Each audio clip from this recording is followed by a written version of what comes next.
तो students as we was doing group 16 elements, और आपको पता है कि हम हर ग्रुप 16 एलिमेंट्स के जो फर्स्ट दो मेंबर होते हैं, हर ग्रुप के फर्स्ट दो मेंबर की जो कंपाउंड्स हैं उनको डिटेल में स्टडी करेंगे। तो आज हम करेंगे ऑक्सीजन के बारे में डिटेल में स्टडी।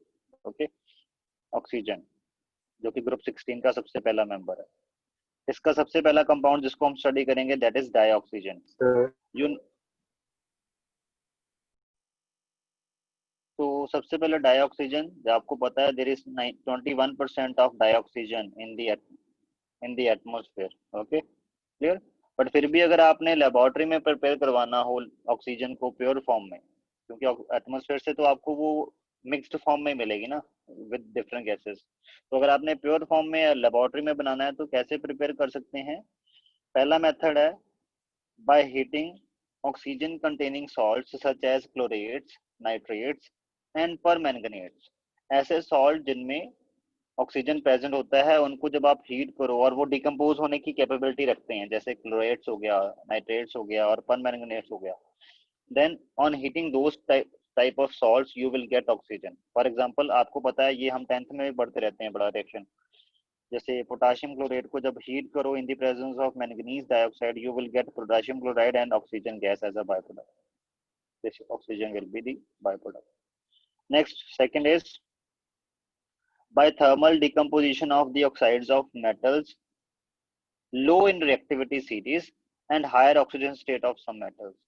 देखो आपको इतना पता होना चाहिए, जो मेटल्स लो रिएक्टिविटी सीरीज में लो पोजीशन पे आते हैं, जैसे आपका सिल्वर हो गया, आपका लेड हो गया, मर्करी हो गया, इनके जो ऑक्साइड्स होते हैं they are not very very stable, ये ज्यादा स्टेबल नहीं होते। ओके, और नेचर में ये अपनी ऑक्साइड्स की फॉर्म में ही मिलते हैं, और इनकी जो होती है वो ऑक्साइड की फॉर्म में होती है। तो हम क्या करते हैं, इनके ऑक्साइड वैसे एक स्टेबल नहीं है, तो हम क्या करते हैं, इनके ऑक्साइड को जब डिकम्पोज करवाते हैं बाय हीटिंग, तो ये क्या करते हैं, ये अपनी मेटेलिक स्टेट में जाते हैं और जो ऑक्सीजन होती है उसको O2 की फॉर्म में रिलीज कर देते हैं। तो ये भी एक तरीका हो सकता है आपका ऑक्सीजन को बनाने के लिए। Third is by using hydrogen peroxide. Hydrogen peroxide क्या होती है? H2O2। Okay, hydrogen peroxide is readily decomposed into water and oxygen by catalyst such as finely divided metals and manganese dioxide। Okay, यहाँ पे आप कैटलिस्ट भी use कर सकते हो लाइक मैंगनीज डाइऑक्साइड। ओके, उसकी प्रेजेंस में आप इसकी डिकम्पोजिशन करवाओगे।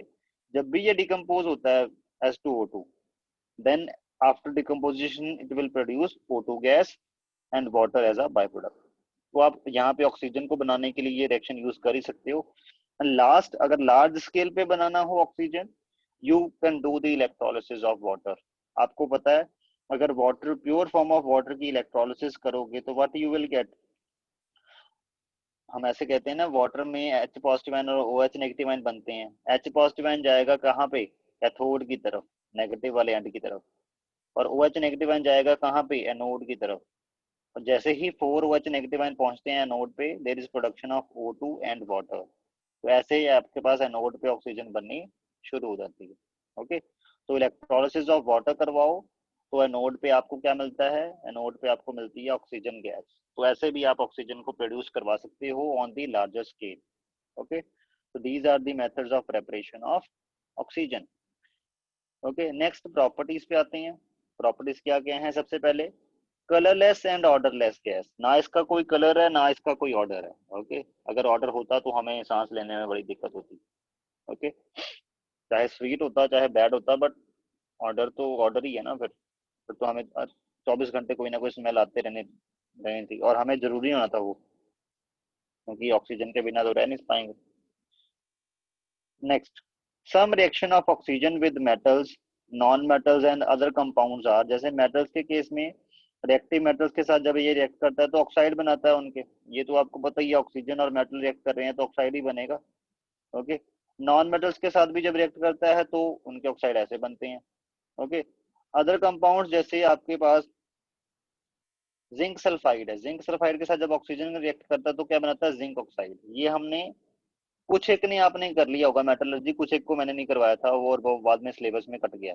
ओके, देखो जिंक सल्फाइड को रिड्यूस करने से पहले जिंक ऑक्साइड में कन्वर्ट करना होता है, उसके बाद इसकी रिडक्शन होती है। ओके, एक्सट्रैक्शन ऑफ जिंक में आपने 10th में भी पढ़ा होगा शायद ये, मेटलर्जी में, कि जिंक सल्फाइड को में से जिंक को एक्सट्रैक्ट करवाने के लिए पहले जिंक को सल्फाइड को जिंक ऑक्साइड की फॉर्म में लेके आया जाता है, फिर उसमें से जिंक निकाला जाता है। ओके, तो इट मींस, और ऑक्साइड में कैसे कन्वर्ट करते हैं? Bye reacting with the oxygen. Similarly methane, ये कंबशन में भी तो ऑक्सीजन ही यूज होता है। मीथेन की कंबशन होगी तो क्या बनेगा? Carbon dioxide and water. Combustion of methane का रिएक्शन लिख दिया। ओके, उसके बाद ये ऑक्साइड जो बने हैं, आपको पता है मेटल्स के ऑक्साइड जो होते हैं वो कौन से नेचर के होते हैं? They are basic in nature. Okay, और नॉन मेटल्स के जो ऑक्साइड होते हैं they are acidic in nature. Okay, साथ में ये भी आप मेंशन कर सकते हो। ओके, उसके बाद है यूजेस। क्या क्या यूजेस हैं डाइऑक्सीजन के? In normal respiration and combustion process. Respiration और कंबशन में आपको चाहिए होती है oxygen. Used in oxy acetylene welding, in manufacturing of many metals and particularly steel. कई मेटल्स की मैन्युफैक्चरिंग में यूज होता है, जैसे मैंने बताया कि यहाँ पे जिंक को एक्सट्रैक्ट करने के लिए पहले जिंक सल्फाइड से जिंक ब्लेंडे, इसको बोलते हैं जिंक ब्लेंडे। जिंक सल्फाइड को जब ये ओर के फॉर्म में पड़ा होता है उसको बोलते हैं जिंक ब्लेंडे। तो जिंक ब्लेंडे से आपके जिंक ऑक्साइड बनाने में ऑक्सीजन का यूज हुआ ना, तो एक्सट्रैक्शन और मैन्युफैक्चरिंग ऑफ मेटल में भी यूज है। ओके, ऑक्सी एसिटाइलिन वेल्डिंग वाला आपको पता ही है, एसिटाइलिन और ऑक्सीजन का मिक्सचर यूज करते हैं वेल्डिंग के लिए, क्योंकि जब एसिटाइलिन को ऑक्सीजन की प्रेजेंस में इलेक्ट्रिक स्पार्क की वजह से बर्न किया जाता है तो बहुत ज्यादा हीट प्रोड्यूस होती है। ओके, जिसकी वजह से वो आपका जो आयरन है वो मेल्ट होके वो क्रैक्स में फिल हो जाता है। तो ऑक्सी एसिटाइलिन वेल्डिंग में यूज होता है। उसके बाद oxygen cylinders are widely used in hospitals, high altitude flying and in manufacturing. Okay, तो आपको पता ही है कि ऑक्सीजन का क्या यूज है। आजकल के टाइम से ज्यादा ऑक्सीजन का यूज कौन बता सकता है कोरोना काल में? Okay, oxygen is used. जिनको ब्रीथिंग में प्रॉब्लम आ रही है उनको ऑक्सीजन सिलेंडर से आर्टिफिशियल ऑक्सीजन दे रहे हैं, मतलब धक्के से ऑक्सीजन दे रहे हैं कि उनके लंग्स को प्रॉपर ऑक्सीजन मिलती रहे, क्योंकि उनकी अपनी लंग्स की कैपेबिलिटी तो कम हो गई है टू ब्रीथ। ओके, तो ये यूजेस हैं ऑफ ऑक्सीजन। अब एक क्वेश्चन, उसके बाद नेक्स्ट जो कंपाउंड है वो ऑक्सीजन का कौन सा कंपाउंड है? ओजोन, जिसको हमने पढ़ना है। Dioxygen is paramagnetic explain, ये हम +1 में करते होते थे मॉलिक्यूलर ऑर्बिटल थ्योरी में। ओके, ये डाई ऑक्सीजन हमें लगता है मॉलिक्यूल, अगर डाई ऑक्सीजन का हम स्ट्रक्चर बनाएं तो ऐसे बनता है, तो हम कहते हैं तो ये पैरामैग्नेटिक कैसे? पैरामैग्नेटिक होने के लिए आपको पता है क्या कंडीशन है? अनपेयर्ड इलेक्ट्रॉन होने चाहिए। अनपेयर्ड इलेक्ट्रॉन तो इसमें कोई दिख नहीं रहा, तो ये कैसे पैरामैग्नेटिक है? एक्सप्लेन करो जी। फिर इसके लिए हम क्या यूज करते हैं? मॉलिक्यूलर ऑर्बिटल थ्योरी को यूज करते हैं। ओके, वेसेपर थ्योरी भी इसको एक्सप्लेन नहीं कर पाती है, वैलेंस बॉन्ड थ्योरी भी इस कंसेप्ट को एक्सप्लेन नहीं कर पाती है, बस एक थ्योरी है जो एक्सप्लेन कर पाती है, वो है वेसेपर थ्योरी, कि why dioxygen is paramagnetic in nature. even number of electrons, but two electrons are present in the two anti-bonding pi star molecular orbitals of oxygen. Okay, इसके लिए मैंने आपका वो +1 का टॉपिक यहाँ पे साथ में साइड में रखा हुआ है। फॉर्मेशन ऑफ O2 एक्सप्लेन करते टाइम हमने ऐसे दिखाते थे ना, O2 के केस में क्या होता है? O2 के केस में ऐसे होती है फिलिंग। ठीक है, ये ऑक्सीजन मॉलिक्यूलर ऑर्बिटल थ्योरी में ये ऑक्सीजन और ये ऑक्सीजन मिलकर क्या बनाते हैं? O2। O2 में टोटल कितने इलेक्ट्रॉन होते हैं? 16। और O2 के ऑर्बिटल कौन से हैं? मॉलिक्यूलर ऑर्बिटल ये रहे। और O2 के मॉलिक्यूलर ऑर्बिटल जब इनमें 16 इलेक्ट्रॉन भरने की बारी आई तो भरते गए एंड में आपके पास पाई स्टार 2px और पाई स्टार 2py जो है वो हाफ फिल्ड रह गए। ये जो दो हाफ फिल्ड, ये जो दो अनपेयर्ड इलेक्ट्रॉन है, इनकी वजह से जो है वो क्या आती है? Magnetic movement. और ऑक्सीजन की मैग्नेटिक मूवमेंट कितनी आती है? क्या फॉर्मूला होता है मैग्नेटिक मूवमेंट निकालने के लिए? √n × n+2 Bohr magneton. तो n की वैल्यू कितनी पुट करोगे? 2। 2 × 2 + 2 कितना बन गया? 2 × 4 √8 बोहर मैग्नेटन। इतनी आपके पास मैग्नेटिक मूवमेंट है ऑक्सीजन के मॉलिक्यूल्स की। Okay, clear? तो इसलिए dioxygen is paramagnetic in nature. इसको एक्सप्लेन करते हैं with the help of molecular orbital theory. +1 वाला टॉपिक है, क्लियर? आप अगर कंसाइजली बोलना है तो आप ऐसे एक्सप्लेन कर सकते हो, इसमें दो अनपेयर्ड इलेक्ट्रॉन होते हैं in the two antibonding 5 star molecular orbitals, जिसकी वजह से कितनी मैग्नेटिक मूवमेंट बनती है? इसकी मैग्नेटिक मूवमेंट बनती है √2 × 2 + 2 दैट इज √8 बोहर मैग्नेटन। ये बोहर मैग्नेटन क्या है? मैग्नेटिक मोमेंट का यूनिट। स्मॉल स्केल पे जो मैग्नेटिक मोमेंट होती है वो बोहर मैग्नेटन की यूनिट्स में मेजर करी जाती है। ओके, अदरवाइज लार्ज स्केल पे तो आपको पता ही है, टेस्ला, गॉस, पता नहीं क्या क्या यूनिट है, मैं भूल चुका हूँ फिजिक्स में। ओके, जो मैग्नेटिक मोमेंट को मेजर करने के लिए यूज होते हैं। बट स्मॉल स्केल पे जो बहुत माइन्यूट स्केल है उसके लिए बोहर मैग्नेटन यूज होता है।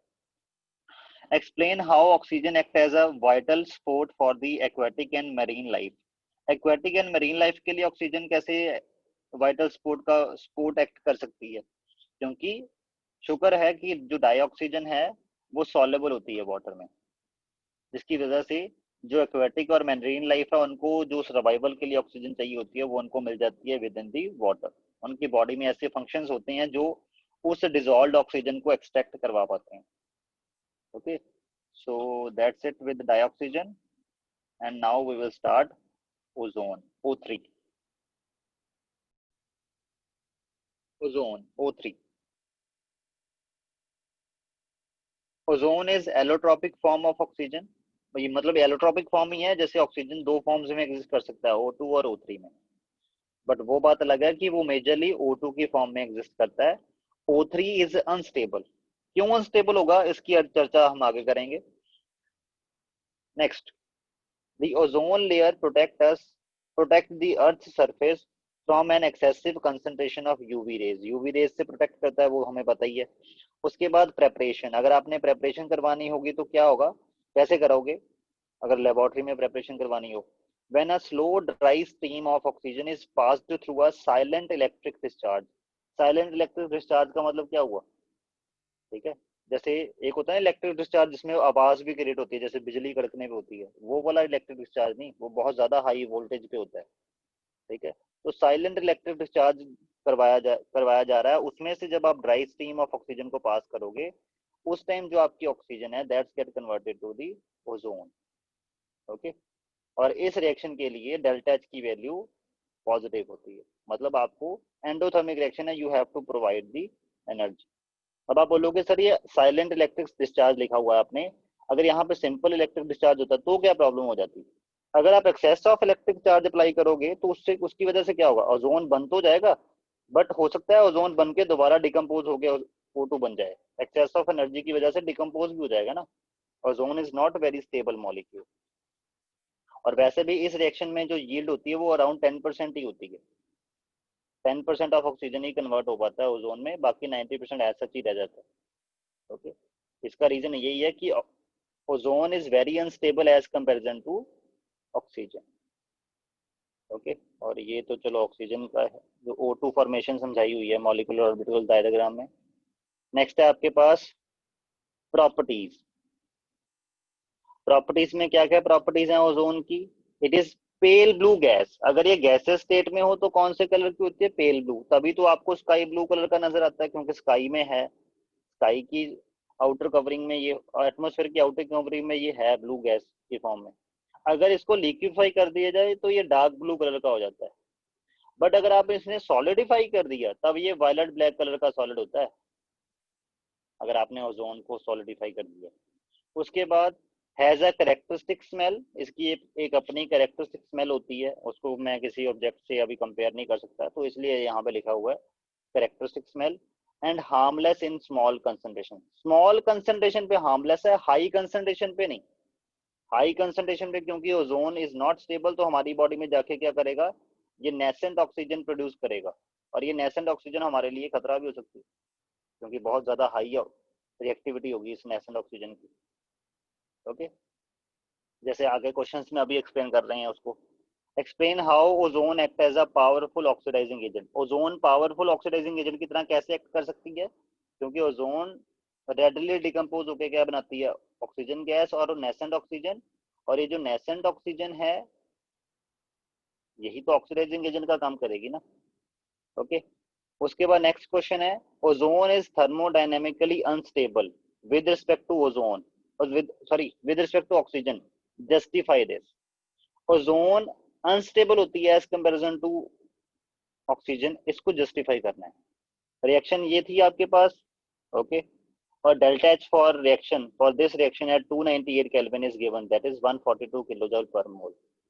तो इसको थर्मोडायनेमिक्स की टर्म में एक्सप्लेन कर सकते हैं। आपको याद है डेल्टा जी वाला concept, delta G should be negative for the spontaneous reaction and delta G should be positive for the non spontaneous reaction, यही होता है, ठीक। और डेल्टा जी का एक्सप्रेशन क्या होता है, delta H minus T delta S. अगर डेल्टा एस जो है आपका पॉजिटिव हो और डेल्टा एच जो आपका नेगेटिव हो, उसकी वजह से क्या होता है, डेल्टा जी हमेशा नेगेटिव आता है। तो ऐसे रिएक्शन को तो हमेशा स्पॉन्टेनियस ही माना जाता है ना, ठीक है। बट अगर उल्टा हो जाए कि डेल्टा एच पॉजिटिव हो और डेल्टा एस नेगेटिव हो, तो तब तो आपका डेल्टा जी पॉजिटिव ही आना है, चाहे टेम्परेचर हाई हो लो हो जो मर्जी हो। इट मीन्स ऐसा रिएक्शन हमेशा नॉन स्पॉन्टेनियस ही होता है। और इस रिएक्शन के केस में ऐसा ही केस है। इस रिएक्शन में delta S equal greater than zero है और delta H greater than zero है। डेल्टा एच की वैल्यू तो आपको ये दिख रही है पॉजिटिव में, okay. Delta S greater than zero कैसे है, sorry delta S greater than zero थोड़ी ना, ये लेस देन जीरो है। Wait wait wait, less than zero लिखना था मैंने, ये गलती से लिख दिया हुआ है। और delta S less than zero जो है वो भी, अगर ये नेगेटिव होगा तो ये ओवरऑल फैक्टर पॉजिटिव आएगा, और डेल्टा जी जो है वो पॉजिटिव होने का मतलब क्या है, नॉन स्पॉन्टेनियस, ओके। तो इसमें डेल्टा एस नेगेटिव कैसे हुआ, देखो आपके पास प्रोडक्ट में कितने गैसेस के मॉलिक्यूल हैं, 2। रिएक्टेंट साइड कितने गैसेस के मॉलिक्यूल हैं, 3। आपने देखा ना स्पॉन्टेनिटी के केस, अगर थर्मोडायनेमिक्स से याद हो तो आपने देखा होगा spontaneity, wait wait wait wait, entropy change, delta S is the entropy change. Entropy change क्या होता है, number of gases molecule in the reactant in the product minus number of gases molecule in the reactant. इन दोनों को difference करो, उनसे आपको idea लग जाएगा डेल्टा एस की वैल्यू पॉजिटिव होनी है कि नेगेटिव। एग्जैक्ट वैल्यू नहीं पता लगेगी, बट डेल्टा एस की ये वैल्यू पता लग जाएगी कि नेगेटिव आएगी कि पॉजिटिव। और यहाँ से हमें दिख रहा है 2 - 3 नेगेटिव ही आनी है। तो delta S negative, delta H positive. तो डेल्टा जी हमेशा पॉजिटिव ही होना है इसमें, चाहे जो मर्जी टेम्परेचर हो जाए, टेम्परेचर की डिपेंडेंसी खत्म होगी, it will be always positive. मतलब ऑक्सीजन थर्मोडायनेमिकली कभी भी ओजोन बनना चाहती ही नहीं है, ओके। इसलिए इस रिएक्शन की मैंने बोला था बड़ी कम यील्ड आती है, ओके। तो इसलिए this reaction is non spontaneous as delta G is positive, और you can say that the reverse reaction is spontaneous. अगर ये फॉरवर्ड डायरेक्शन में नॉन स्पॉन्टेनियस है, अगर बैकवर्ड डायरेक्शन की बात करूं, ओजोन से ऑक्सीजन बनना is this spontaneous process under the normal conditions like 298 kelvin temperature. तो दैट्स व्हाई अगर 298 केल्विन पे देखेंगे तो आपको ओजोन कभी भी नहीं मिलेगी। वो बात अलग है कि at the higher altitude of the atmosphere, वहां पे बहुत हाई टेम्परेचर है, कंडीशंस फेवरेबल हैं ओजोन के, इसलिए वो वहां पे एग्जिस्ट कर सकती है। But thermodynamically it is not stable at these conditions which are called as the room temperature, room conditions, okay clear. So you can say the reverse reaction is spontaneous, which leads to the instability of ozone. That's why ozone is very very unstable, क्योंकि oxygen से ozone conversion वाला जो आपका reaction है, इस reaction का जो delta H factor है वो भी स्पॉन्टेनिटी के अगेंस्ट है, और डेल्टा एस फैक्टर है वो भी स्पॉन्टेनिटी के अगेंस्ट है, which is making delta G always positive. और डेल्टा जी पॉजिटिव का मतलब क्या होता है, नॉन स्पॉन्टेनियस रिएक्शन। तो ऐसा रिएक्शन जिसका प्रोडक्ट, ऐसा रिएक्शन जो नॉन स्पॉन्टेनियस है, उसका जो प्रोडक्ट होगा वो always that will be thermodynamically unstable. Next, explain how supersonic planes, जो जेट्स होते हैं, are responsible for the depletion of ozone layer. Ozone layer की डिप्लीशन के लिए जो सुपरसोनिक जेट्स होते हैं, या you can say supersonic planes होते हैं, वो कैसे रिस्पॉन्सिबल हैं। उनका जो एग्जॉस्ट होता है, जब उनमें फ्यूल होता है, फ्यूल में जो एग्जॉस्ट, जब एग्जॉस्ट बर्न होता है तो उस एग्जॉस्ट से नाइट्रोजन ऑक्साइड निकलती है, और नाइट्रोजन ऑक्साइड ओजोन के साथ रिएक्ट करके क्या बनाती है, nitrogen dioxide and O2 gas. तो ओजोन डिप्लीट हो जाती है ना NO की वजह से, क्योंकि NO के साथ रिएक्ट हो जाती है, ओके। और ये रिएक्शन होती भी बड़ी फास्ट है। Next, how ozone estimated quantitatively. मतलब अगर आपने ओजोन की, मान लो आपने एक बीकर में ओजोन ली हुई है, इसमें आपने क्वांटिटी बतानी है कि कितनी ओजोन है, कैसे क्वांटिटेटिवली आप एस्टिमेट करोगे? ज्यादा हमने प्रैक्टिकल वैसे क्वेश्चन है ये, पर ज्यादा प्रैक्टिकल में थ्योरी नहीं जाना, तो इसको थ्योरेटिकल एक्सप्लेनेशन बना के आपको समझाता हूँ। ओजोन को एस्टिमेट करने के लिए आप क्या करते हो, ओजोन को डायरेक्ट किसी के साथ टाइट्रेट करवा के एस्टिमेट नहीं किया जा सकता। जैसे हम एसिड को डायरेक्ट बेस के साथ टाइट्रेट करवा के हम एसिड की स्ट्रेंथ को एस्टिमेट कर लेते हैं ना, ओजोन के केस में ऐसा नहीं किया जा सकता, क्योंकि ओजोन का कोई रिएक्शन है ही नहीं जिसके साथ, जिससे इसको एस्टिमेट करवाया जा सके। बट इसका एक अल्टरनेटिव है। क्या अल्टरनेटिव है? ओजोन को पोटाशियम आयोडाइड के साथ रिएक्ट करवाया जा सकता है। ओके, फिर तो आप बोलोगे फिर क्या हो गया? पोटाशियम आयोडाइड के साथ रिएक्ट जब होगा तो पोटाशियम आयोडाइड जितना भी होगा वो सारा का सारा आयोडीन में कन्वर्ट होगा। जितनी भी आयोडीन बनेगी इस रिएक्शन में, जिसमें ओजोन पोटाशियम आयोडाइड के साथ रिएक्ट करेगा, ओके, जितनी भी आयोडीन बनेगी, हमें पता है ये आयोडीन किसकी वजह से बनी है? पोटाशियम आयोडाइड की वजह से बनी है। इस आयोडीन को एस्टिमेट किया जा सकता है by reacting with the sodium hyposulphate solution. तो वहां से हम ये एस्टिमेट कर लेंगे कि कितनी आयोडीन बनी है। अगर हमारे पास ये पता लग जाए कि कितनी आयोडीन बनी है, ठीक है, उससे हमें ये पता लग जाएगा कितना पोटाशियम आयोडाइड रिएक्ट हुआ है। और अगर हमें ये पता लग जाए कितना पोटाशियम आयोडाइड रिएक्ट हुआ है, तो हमें देख ही रहा है कि दो पोटाशियम आयोडाइड मॉलिक्यूल के लिए एक ओजोन लगता है, तो ऐसे हम फिर ओजोन को भी एस्टिमेट कर लेंगे। ओके, तो ऐसे करते हैं ओजोन को estimate. Ozone react with excess of potassium iodide solution buffered with borate buffer, मतलब कंडीशन है किसके अंडर वो रिएक्ट करेगा, उस टाइम आपका पीएच 9.2 होना चाहिए। और ये पीएच 9.2 कैसे मेंटेन किया जाता है? बोरेट बफर की हेल्प से, बोरेट बफर की हेल्प से।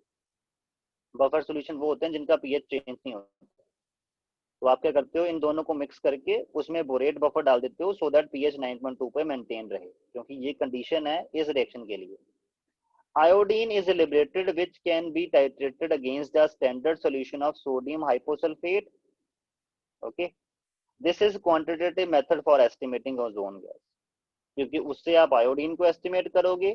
ओके, आयोडीन एस्टिमेट होगी तो आपको ये पता लग जाएगा कि कितना पोटाशियम आयोडाइड रिएक्ट हुआ है। और कितना पोटाशियम आयोडाइड रिएक्ट हुआ आपको दिख रहा है कि दो पोटाशियम आयोडाइड मॉलिक्यूल के लिए एक ओजोन लगता है, तो according to that you will estimate the ozone. Okay, last है आपके पास यूजेस ऑफ ओजोन। ओजोन के यूजेस कहाँ कहाँ हैं? As a germicide, disinfectant and sterilising water, as a bleaching of oil, bleaching agent of for oil, flour, starch, क्योंकि आपको पता है ब्लीचिंग एजेंट कौन से होते हैं? जो ऑक्सीडाइजिंग एजेंट होते हैं। और ओजोन से बढ़िया ऑक्सीडाइजिंग एजेंट कौन सा हो सकता है? ये तो नेशन ऑक्सीजन बड़े आराम से प्रोड्यूस करता है। Act as oxidising agent in the manufacturing of KMnO4। कई जगह ये ऑक्सीडाइजिंग एजेंट की तरह भी काम में लिया जाता है, जैसे ब्लीचिंग में भी ऑक्सीडाइजिंग एजेंट की तरह ही काम करता है वैसे तो, ठीक है, ऑक्सीडाइजिंग एजेंट जैसे in manufacturing of KMnO4। KMnO4 की मैन्युफैक्चरिंग में भी आपको ओजोन की हेल्प लेनी पड़ती है। ये KMnO4 की मैन्युफैक्चरिंग हम करेंगे डी ब्लॉक एलिमेंट्स में, तब हम आप देखोगे वहां पे ओजोन का रोल भी है। ओके, रिएक्शंस में आएगा। Okay, so that's it with oxygen. तो ये आपके पास ग्रुप 16 का जो फर्स्ट मेंबर है उसके जो दो इंपॉर्टेंट कंपाउंड्स हैं वो हमने डिस्कस कर लिए। कल हमने करना है सल्फर के कंपाउंड्स और उनके रिएक्शन। ओके, बस हर ग्रुप के फर्स्ट दो मेंबर की डिटेल में हमने रिएक्शंस जो उसके कंपाउंड है मेन मेन उनको डिस्कस करना होता है। सो दैट्स इट फॉर टुडे।